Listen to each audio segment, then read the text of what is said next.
What is going on YouTube? It is your boy Young Texas and welcome back to my YouTube channel. Hope you're all having a fantastic day today.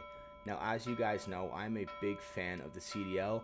So in today's video, I'm going to be ranking all of the CDL teams into a tier list. So without further ado, let's get straight into it.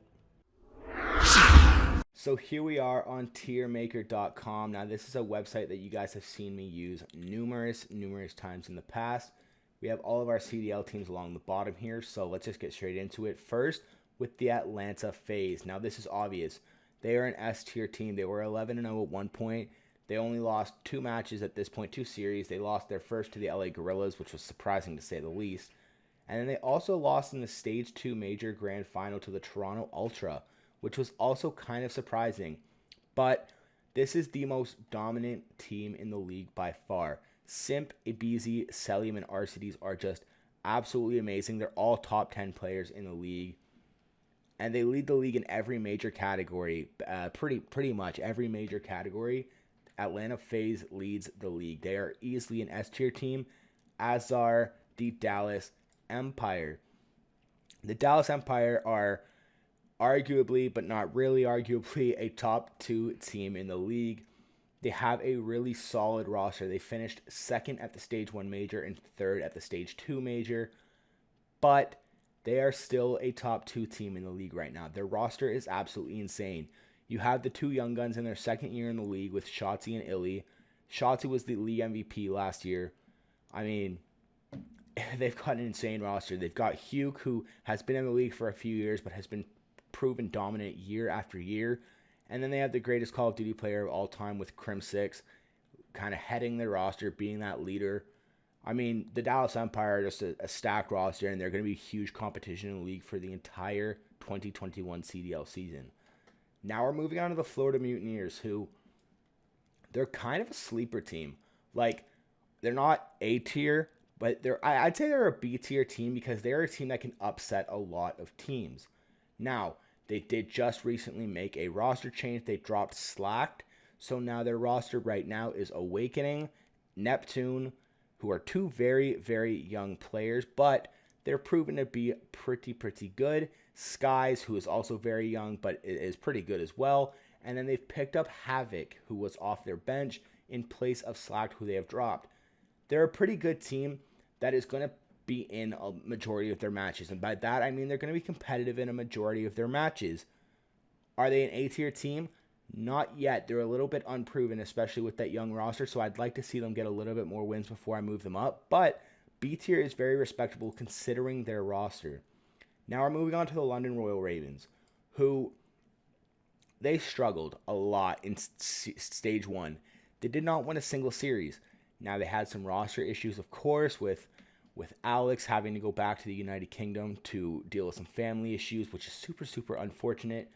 But they're a C tier team right now. They've got a decent roster. They've got a pretty good proven roster. Shawnee, Zed, Dylan, and Paul X, who's a rookie, who actually is doing pretty well. But they're a very young roster. Well, Paul X is young, but it's a good roster. But in the CDL right now, they're not super competitive. They won their first 2 matches of Stage 2, and everyone was like, wow, like the London Royal Ravens might start making a run here. Just remember, just a couple months ago at the Call of Duty Championships for 2020 for Modern Warfare, they finished 4th. They were a top 4 team. Now, of course, that was with a completely different roster. Well, not completely different, but Shawnee is the only player returning from that roster. But the players that they have on their roster are proven to be pretty dang good. So I'd like to see what they can do later on here in the season.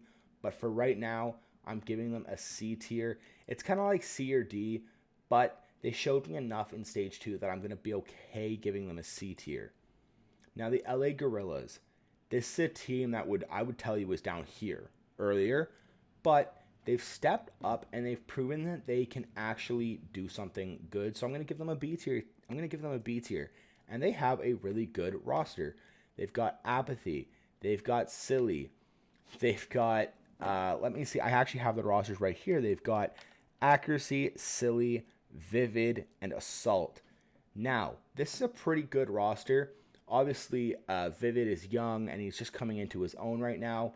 But Apathy is that great leader. He kind of goes dad mode sometimes, and that's where they really start to pick up, is when apathy really goes hard. They've got Silly, who's a world champion. Assault, world champion. Now, these guys are both very good Call of Duty players, so they really help Vivid, who's this young player, like I said, still coming into his own.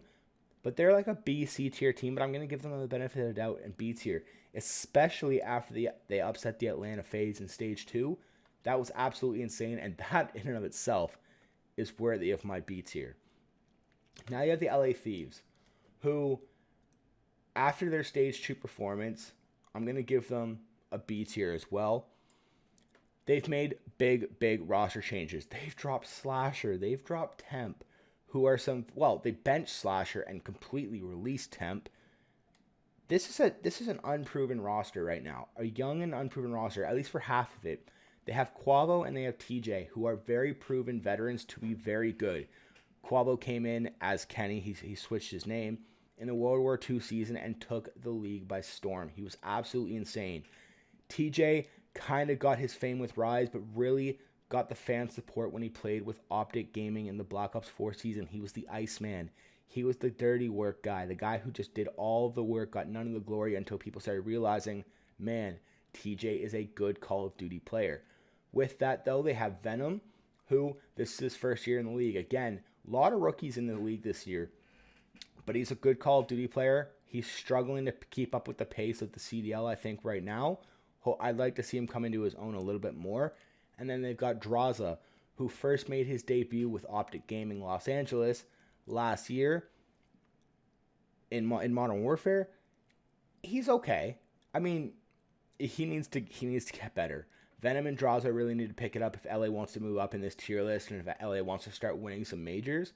But right now they're a B tier team, but I really think once they start gelling a little bit more, they're going to move up, and they're probably going to be an A tier team at some point later on in this year. Now the Minnesota Rocker. Start of the season, I'm telling you, they're down here. Right now, they're an A tier team. They are absolutely insane.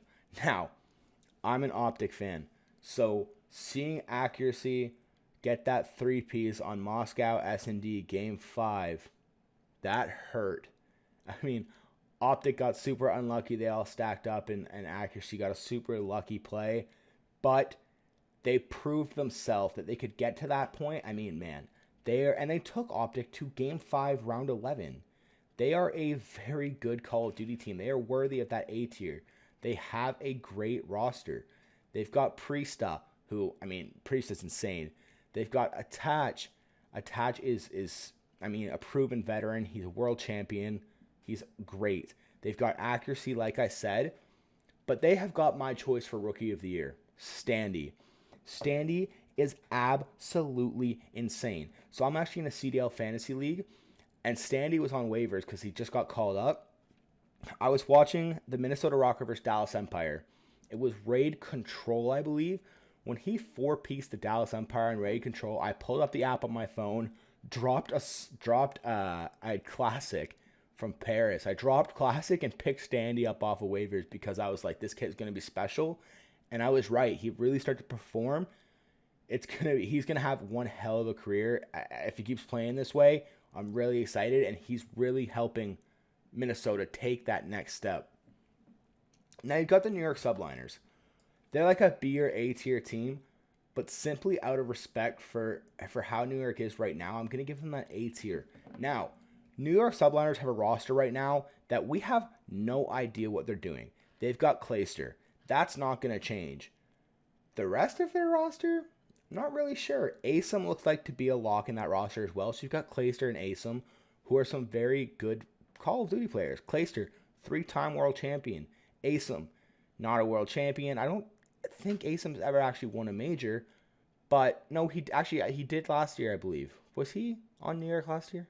I don't remember, but he's a good Call of Duty player. Now, he struggles sometimes, but his consistency is up and down.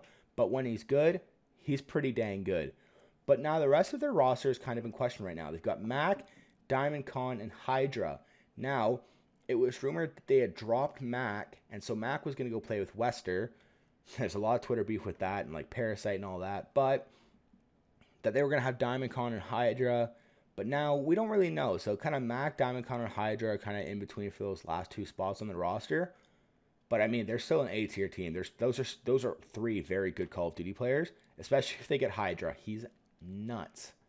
So I'm going to put them in an A tier just because of, New York Subliners, right? Optic Gaming.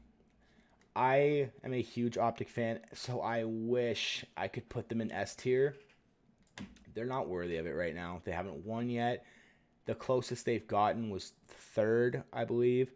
Yeah, third was the closest they've gotten to winning a major this year. Now, it's not terrible, but it's not great. But they have an amazing roster. I mean, they've got Scump and Formula. They've got T2P. Absolutely insane roster. And I think this is a roster. Optic's roster is a roster that's really going to thrive now that CDL is going back to LAN. They've got Dashy. Brucey is absolutely insane. He's probably one of the top 5 players in the league. He's the most consistent player in the league. Well, one of the most consistent players in the league. And he's a guy that is going to take Optic from that A tier to an S tier at some point this year. And then they've got the Prince, Dylan Envoy. Envoy is crazy. He's Scump's sub-duo. He's going to be a player that Optic Bruce and Envoy are going to be the two players that Optic builds around for the future. When Scump and Formal retire, probably in the next year or two, Envoy and Dash are going to be the players that Optic builds around, and I'm okay with that because they are nuts. But now let's go on to the Paris Legion. Paris is like a C or D tier. I don't want to put any team in a D tier because, I mean, they're all professional Call of Duty teams. I don't think they deserve a D tier. So we're going to put them in the C tier. They have a roster that actually just made a pretty big change. Now, Temp was released from the LA Thieves and picked up by the Paris Legion, who had released Fire after his horrid performance in Stage 2. Now their roster consists of Aqua, Classic, Scraps, and Temp. This is a pretty good roster. Scraps has always been one of those players that is super consistent and is known to make some big plays. Classic is that pretty consistent AR, struggles at times. Aqua's kind of that player that kind of is your utility guy. He kind of just does what you need to get done, and he's helped them win some matches. Temp, unproven with Paris. It's going to be weird to see how they mesh together, but Temp has been proven to be a very good and solid Call of Duty player, so I think he only adds positivity to that Paris roster. So who knows? By the end of Stage 3, they could be up in C or in B tier. Maybe, probably not A tier, but they could be a B tier team by the end of Stage 3. We'll have to wait and see. Maybe I'll revisit that thought. The Seattle Surge. Unfortunately, the way they've been playing now, they're a C tier team. They've got an insane roster. I really thought they were going to be so much better. I mean, they've got Looney, who he hasn't really been able to play much because, I mean, with Toronto Ultra, he got benched. So he didn't really play at all during the Modern Warfare season, and he's been struggling here in Black Ops Cold War. But they've also got Octane, who is probably a top 3 AR in the league. He's struggling this year, but maybe that has to do with the players he has around them. So that's kind of unfortunate. They've got Gunless, who was with the Chicago Huntsmen last year, got benched when the Chicago picked up one of his now Seattle Surge teammates, Pristini. Pristini is pretty good. Pristini is super consistent.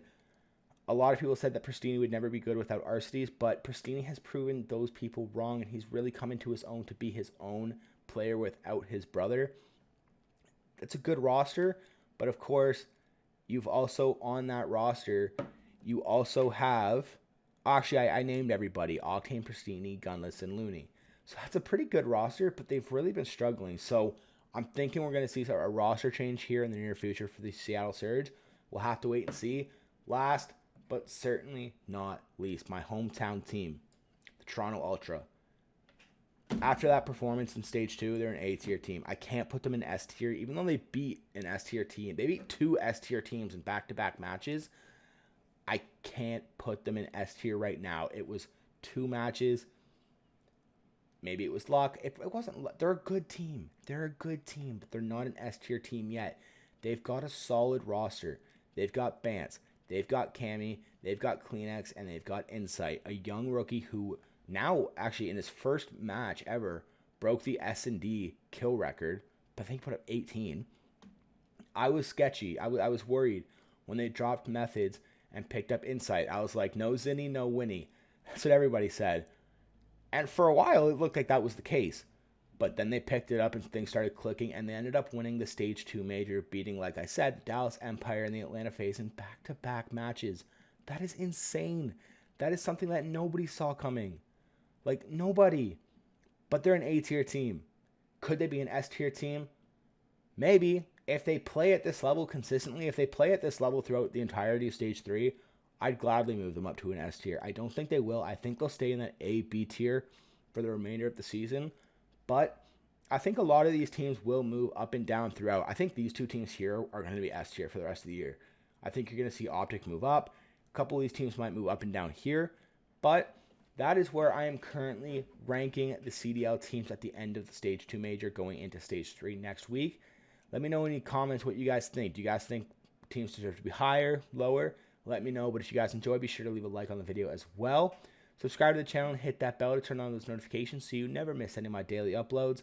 For even more from me and my amazing team, Skirata Gaming, be sure to check out the links in the description below for banger Call of Duty content every single day. And for the latest and greatest Call of Duty news, be sure to connect with IPC in the links in the description as well. But other than that, I hope you all have a great rest of your day, and that's been it. Peace.